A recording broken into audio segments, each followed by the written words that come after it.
श्री स्वामी समर्थ. नमस्कार मंडळी. मकर संक्रांत हा भारतात साजरा केला जाणारा एक विशेष महत्त्वाचा सण म्हणून ओळखला जातो, जो हिवाळा कमी होऊन वसंत ऋतू फुलू लागतो तेव्हा कापणीच्या हंगामाची सुरुवात दाखवत असतो. म्हणूनच यंदा दरवर्षी 14 जानेवारी रोजी हा सण साजरा केला जातो आणि सूर्याचे मकर राशीमध्ये संक्रमण झाल्याने चिन्ह आहे. हा दिवस सूर्याच्या उत्तर गोलार्धात थोडासा सूर्य जो आहे तर तो उत्तरेकडे झुकलेला राहतो. या दिवशी नवीन वर्षाची सुरुवात केली जाते. आपल्या जीवनात काही नियम बदलले जातात, काही शुभ कामं केले जातात. म्हणून मकर संक्रांतीच्या दिवशी काय करावे, काय करू नये, त्याचबरोबर या दिवशी कोणते नियम पाळले जातात, संक्रांतीला काय केले जाते, संक्रांतीच्या दिवशी पहिला वाण जो आहे तर तो कोणाला दिला जातो आणि त्याचबरोबर या दिवशी एकादशी आल्याने उपवास कोणत्या वेळेत करायचा आहे, कधी सोडायचा आहे आणि या दिवशी मकर संक्रांतीचे वाण काय आहे, पुण्यफळ काय आहे व सुगड पूजन कसे करावे, संक्रांतीची संपूर्ण माहिती आपण या व्हिडिओमध्ये पाहणार आहोत. त्यामुळे व्हिडिओ हा शेवटपर्यंत नक्की पहा. चॅनलवर नवीन असाल तर नक्की सबस्क्राईब करा आणि कमेंटमध्ये श्री महालक्ष्मी देवे नमः किंवा ओम सूर्यदेवाय नमः हा मंत्र लिहायला विसरू नका. तर मकर संक्रांती 2026 ही 14 जानेवारी रोजी कापणीच्या हंगामाचे औचित्य साधून साजरी केली जाते. म्हणूनच मकर संक्रांती ज्याला पतंग महोत्सव म्हणून ओळखला जातो.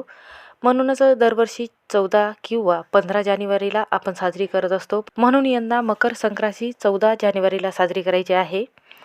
या दिवशी सर्व बँका ज्या आहेत तर त्या बंद राहत असतात.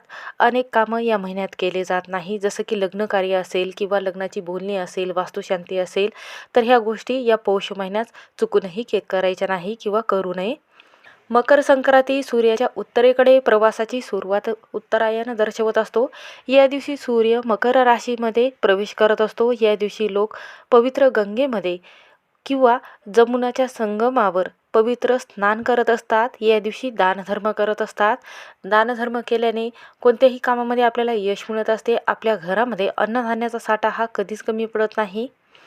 जेव्हा तुम्ही पवित्र गंगेमध्ये आंघोळ करायला जाता त्यावेळेमध्ये तुमचं शरीर आणि आत्मा शुद्ध होतो आणि आपण जेव्हा देवाची पूजा करत असतो तर देवाची पूजा केल्याने आणि घरामध्ये भगवान सूर्यदेवाला अर्घ्य दिल्याने सूर्यदेवाचा आशीर्वाद प्राप्त होतो आणि आपल्याला कोणत्याही कामामध्ये सकारात्मकता ही मिळत असते. लोक सूर्यदेवाची प्रार्थना करत असतात, ज्यामुळे त्यांचं जीवन आणि ऊर्जा दिल्याबद्दल कृतज्ञता व्यक्त करणारा हा दिवस असतो. शिवाय या दिवशी लोक पतंग उडवत असतात, थंड वाऱ्याचा आनंद घेत असतात आणि तिळापासून बनवलेले पदार्थ असेल, लाडू असेल, पोळी असेल तर या दिवशी खाल्ली जाते. मकर संक्रांती ज्याला सूर्याचा सण म्हणून ओळखला जाते. म्हणूनच हिंदू गंगा नदीत पवित्र स्नान करून प्रार्थना केली जाते. सूर्यदेवाचा ओम सूर्यदेवाय नमः हा मंत्र म्हणून मकर संक्रांती ही साजरी केली जाते. भरपूर पिकासाठी देवांना कृतज्ञता व्यक्त करावी, ज्यामुळे प्रत्येकाच्या घरामध्ये ज्या घरामध्ये शेती आहे तर त्यांच्या शेतामध्ये चांगलं पीक यावं यासाठी देवाला प्रार्थना केली जाते. भारतातील वेगवेगळ्या राज्यातील लोक मकर संक्रांती वेगवेगळ्या पद्धतीने साजरी करत असतात. ज्या घरामध्ये हा सण साजरा केला जातो त्या घरामध्ये सुख समृद्धी प्राप्त होते व घरातील सर्व आरोग्य जे आहे व्यक्तींचं तर ते चांगलं राहते. हा दिवस पवित्र नदीमध्ये स्नान करण्यासाठी खूप महत्त्वाचा मानला जातो. म्हणूनच लोक या दिवशी हरिद्वार असेल, गुठमुक्तेश्वर असेल, पटना असेल किंवा एखाद्या तीर्थस्नानी जाऊन आंघोळ करत असतात. तर असं म्हटलं जाते की या दिवशी भरपूर पीक आपल्या शेतामध्ये येण्यासाठी सूर्यदेवाचे आभार मानत असतात. या दिवशी कोणता नैवेद्य देवाला अर्पण केला जातो तर या दिवशी तांदूळाची खीर बनवली जाते. तांदूळ आणि डाळीचे दाणे स्पष्ट लोणीमध्ये शिजवले जातात आणि देवाला हा भोग चढवला जातो, नैवेद्य दाखवला जातो. हिंदू धर्मामध्ये पुराणासह महाभारतामध्ये मकर संक्रांतीचा एक कथा सांगितली आहे. हा सण सर्वप्रथम वैदिक ऋषी विश्वामित्रांनी साजरा केला होता. महाभारतात पांडवांनी त्यांच्या वनवासात मकर संक्रांती साजरी केल्याचा उल्लेख आहे. या दिवशी या सणाची आराध्य दैवत देवी संक्रांतीची पूजा केली जाते. हिंदू पौराणिक कथेनुसार संक्रांतीने शंकासूर या राक्षसाचा वध केला होता. करिदिन ज्याला आपण म्हणत असतो किंवा किंक्रात असं म्हणत असतो, हा मकर संक्रांती नंतरचा म्हणजे पहिला दिवस असतो. देवीने या दिवशी किंकासूर राक्षसाचा पराभव केला होता. म्हणूनच मकर संक्रांती हा संपूर्ण सण जो आहे, म्हणून भारतीय परंपरेनुसार हा सण प्रत्येक वेगळ्या वेगळ्या पद्धतीने राज्यात साजरा केला जातो. आता मकर संक्रांतीच्या दिवशी दानधर्म कोणता करावा, तर पहा, मकर संक्रांतीच्या दिवशी दानास विशेष महत्त्व आहे. ही दाने विशेष करून स्त्रियांनीच करण्याचा जास्त प्रयत्न करायचा आहे. त्यात प्रथम काय केले जाते, तर सुगड मातीचे मडके आणले जातात, दान दिले जातात. सुगडात गहू, गूळ, उसाचे तुकडे, गाजर, कापूर, हळकुंड इत्यादी पदार्थ ठेवले जातात. काही स्त्रिया मकर संक्रांतीच्या निमित्ताने सुवासिनींना स्नानासाठी तेल, उटणे वगैरे पदार्थ देत असतात. सुगडदानाचे महत्त्व असं आहे की यामुळे सौभाग्यामध्ये स्थिरता राहते आणि धनाची वृद्धी होते आणि दीर्घायुष्य प्राप्त होते, संतान सुख लाभत असते आणि सौभाग्याची प्राप्ती होऊन प्रत्येक कामात आपल्याला यश मिळत असते. म्हणूनच सुगड पूजन केले जाते. मकर संक्रांतीच्या दिवशी सूर्यनारायणाची पूजा केली जाते. या दिवशी दानधर्माला विशेष महत्त्व दिले जाते. असं म्हणतात की हे दान विशेष करून स्त्रियांनीच केले तर घरामध्ये सुखसमृद्धी कायम टिकून राहते. या दिवशी असा संकल्प घेतला जातो, अंघोळीच्या पाण्यामध्ये तीळ टाकले जाते, ज्यामुळे तिळाचा कलक म्हणजे तीळ वाटून तयार केलेला लगदा अंगास लावून स्नान करावे. अंगास तीळ चूर्ण लावल्याने म्हणजे तीळ बारीक करून लावल्याने इष्टदेवतेस उद्देशून नाममंत्राने किंवा तिळाचा होम करणे, तीळ घातलेले पाणी पिणे, तिळाचे विविध पदार्थ, भाजी असेल, भोगीची भाजी असेल किंवा भाकरी असेल तर भोगीच्या दिवशी बनवली जाते. सूर्यदेवाचा आशीर्वादही प्राप्त होतो आणि आपल्याला या संक्रांती देवीचाही आशीर्वाद प्राप्त होतो. कारण सूर्य वर्षभर 12 राशीमधून संक्रमण करत असतो, पण जेव्हा तो मकर राशीमध्ये संक्रमण करतो तेव्हा त्याला मकर संक्रांती असं आपण म्हणत असतो. मकर संक्रांती हा महत्त्वाचा सण आहे. या संक्रमणापासून सूर्याचे उत्तरायण सुरू होते आणि त्याचे स्वागत जे आहे तर ते मोठ्या जल्लोषामध्ये केले जाते. या पुण्यकाळामध्ये श्राद्ध, पूजा, होम, तर्पण इत्यादी विधी केले जातात. म्हणूनच मकर संक्रांतीमध्ये तिळाचा वापर मोठ्या प्रमाणात केला जातो. थंडीचे दिवस त्यात तीळ हा उष्ण असल्यामुळे त्याचा वापर जास्त होतो. म्हणूनच तिळाला वास्तुशास्त्रामध्ये खूप महत्त्वाचं मानलं जाते. तर भोगीची भाजी का बनवली जाते, जेव्हा शेतामध्ये जेवढ्या भाज्या आलेल्या असतात तर तेवढी भाजी एकत्र करून ही भोगीची भाजी बनवली जाते. त्यामध्ये तीळ टाकले जाते आणि हा नैवेद्य देवाला दाखवला जातो, तर त्याला नैवेद्याला भोग असं म्हटलं जाते. याचप्रमाणे भोगीच्या दिवशी विशिष्ट पदार्थ तयार करून सुवासिनीला जेवायला बोलवले जाते किंवा त्या पदार्थाचा सीधा तिच्या घरी पोहोचला जातो.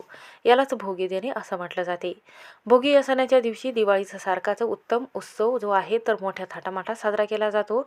या दिवशी आपल्या घराभोवती हळदीचे पाणी टाकले जाते किंवा शेणाचा सडा टाकला जातो आणि रांगोळी काढल्या जातात आणि त्याच पद्धतीने सुगडपूजन सकाळी केले जाते. आणि हे सुगडपूजन हातामध्ये घेऊन एक एक सुवासिनीला, जेव्हा आपण विठ्ठल रुक्माईच्या मंदिरामध्ये वौसा घेऊन जातो त्यावेळेमध्ये विठ्ठल रुक्माईला एक वौसा देऊन 5 सुवासिनीला हा वौसा तिच्या पदरामध्ये दिला जातो आणि तिला नाव घ्यायला लावले जाते. त्याचबरोबर गुळाचे लाडू दिले जातात. यामुळे सुगड पूजन केल्याने सुखप्राप्ती लाभत असते. घरामध्ये ऐश्वर्य धनप्राप्ती होऊन अन्नधान्याचा साठा घरामध्ये टिकून राहतो आणि संतान प्राप्ती असेल किंवा कोणत्याही कामामध्ये तुमचं मन लागत नसेल, सौभाग्याची प्राप्ती होत असते. सौभाग्याची प्राप्ती होते आणि मुलाची, पतीची भरभरून प्रगती होत असते आणि आपल्या कोणत्याही कामामध्ये आपल्याला यश मिळत असते. म्हणूनच या दिवशी सुगडपूजन केले जाते. भोगीच्या दिवशी इंद्राची आठवण काढली जाते. इंद्रदेवाने आपल्या धर्तीवर उदंड पीक यावं म्हणून प्रार्थना केली होती आणि ती पीक वर्षानुवर्ष पुढेही पिकत राहावं अशी प्रार्थना भोगीच्या दिवशी केली होती. या दिवसाला काही राज्यामध्ये लहानशी होळी पेटून त्यात काही वस्तूची आहुती दिली जाते. म्हणूनच हा दिवस जो आहे तर तो इंद्रदेवाची आठवण म्हणून संक्रांत साजरा केला जातो. भोगी हा सण साजरा केला जातो. पहा, मकर संक्रांतीच्या आदल्या दिवशी करण्यात येणाऱ्या सणाला भोगी म्हटलं जाते. भोगी शब्दाचा अर्थ असा आहे की आनंद घेणारा व उपभोगणारा. या दिवशी हा सण साजरा करत असताना सर्वांनी आनंद उपभोगायचा असतो. एकमेकाबद्दल कृतज्ञता व्यक्त करायची असते, राग कमी करायचा असतो. आजी असेल, आजोबा असेल तर त्यांच्या पाया पडाव्यात, त्यांचा अपमान करू नये. या दिवशी मांसाहारी पदार्थ खाऊ नये. त्याचबरोबर या दिवशी एकादशी आल्याने हा एकादशी उपवास जो आहे हा घरातील सर्व एकादशीचा उपवास जो आहे तर नित्यनेमाने करायचा आहे.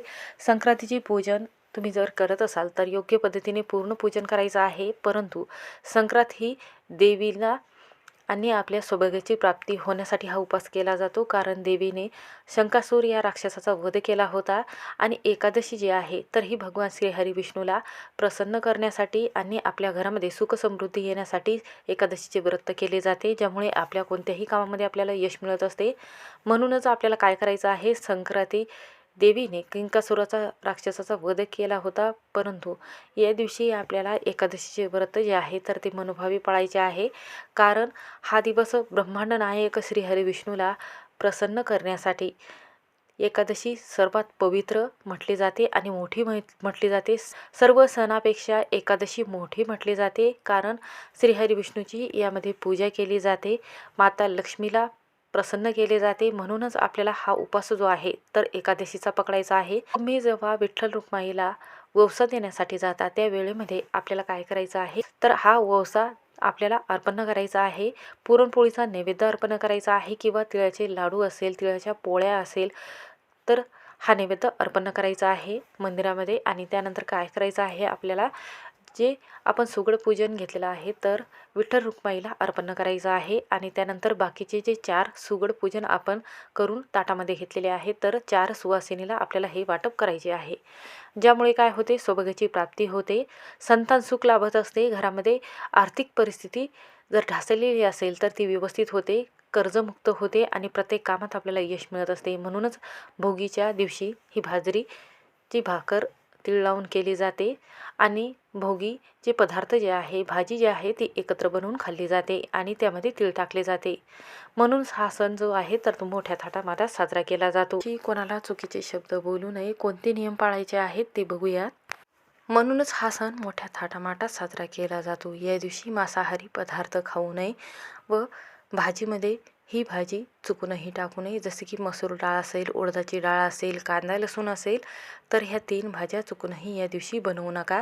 नाहीतर वर्षभर आपल्या घरामध्ये कितीही कष्ट करूनही त्या कष्टाचं मेहनतीचं फळ आपल्याला लाभणार नाही. म्हणून या दिवशी हे नियम पाळावेत. श्री स्वामी समर्थ. व्हिडिओ आवडला असेल तर स्किप न करता शेवटपर्यंत नक्की पहा.